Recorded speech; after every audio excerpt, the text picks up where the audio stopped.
There have been a lot of dumb false prophets down through history. I'm not familiar with all or even most of these false prophets, but I challenge you to find a false prophet who was dumber than Muhammad. We'll read a few passages and you can tell me if I'm right or wrong. We'll read a quick comment from Aisha about some of the worldly things that Muhammad really liked. Then we'll briefly review a topic that we've considered before, namely Muhammad accepting a poisoned meal from a woman whose family he had just slaughtered. Then we'll read a few short passages about what Muhammad did right after that. And we'll see that as dumb as you thought Muhammad was for accepting a poisoned meal from a woman whose family he had just slaughtered, he was so dumb that he learned absolutely nothing from his mistake. So, first, some worldly things that Muhammad really liked. Ibn Sa'd, Volume 1, page 469.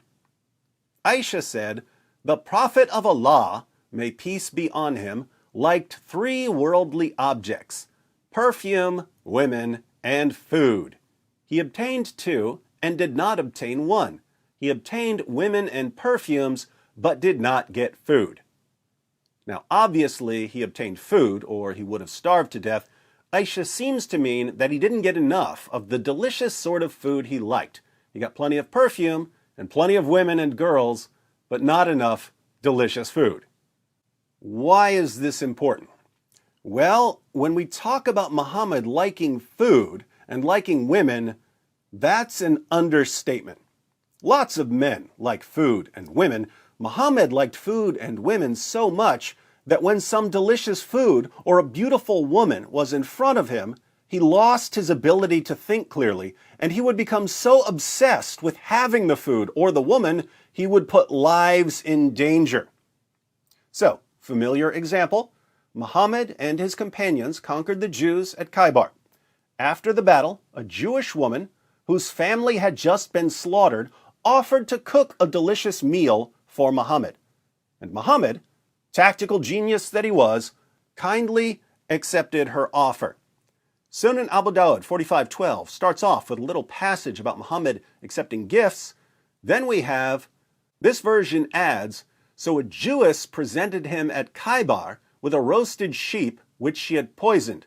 The messenger of Allah ate of it, and the people also ate. He then said, 'Take away your hands from the food, for it has informed me that it is poisoned.' Bishr ibn al-Bara ibn Marur al-Ansari died. So he, the Prophet, sent for the Jewess and said to her, 'What motivated you to do the work you have done?' She said, 'If you were a prophet, it would not harm you, but if you were a king, I should rid the people of you.' The Messenger of Allah then ordered regarding her, and she was killed. He then said about the pain of which he died, 'I continued to feel pain from the morsel which I had eaten at Khaybar. This is the time when it has cut off my aorta.'" So, this poison eventually killed Muhammad. He spent a few years in pain, and then it killed him. This story in Sunan Abu Dawud is missing an important detail. We can find the important missing detail in Ibn Sa'd, Volume 2, page 252. The Apostle of Allah sent for Zainab bint al-Harith and said to her, "What induced you to do what you have done?" She replied, "You have done to my people what you have done. You have killed my father, my uncle, and my husband. So I said to myself, if you are a prophet, the foreleg will inform you, and others have said, if you are a king, we will get rid of you." Muhammad killed this woman's father, her uncle, and her husband, and then she offered to cook dinner for him. I've never met a person dumb enough to think it's a good idea to accept a meal from a woman whose family he just slaughtered, but Muhammad's about to get even dumber. What did Muhammad do after he was poisoned? Well, what did he really like besides food? Perfume and women, right? There are a bunch of passages about Muhammad almost getting himself killed. Again, we'll just cover the basics here. Sahih al-Bukhari 42:11 narrated Anas bin Malik, "We arrived at Khaybar, and when Allah helped his apostle to open the fort, the beauty of Safiya bint Huyay bint Akhtak, whose husband had been killed while she was a bride, was mentioned to Allah's apostle. The prophet selected her for himself and set out with her.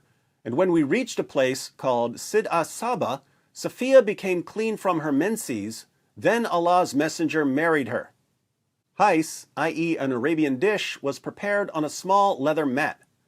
Then the prophet said to me, I invite the people around you. So that was the marriage banquet of the prophet and Safiya.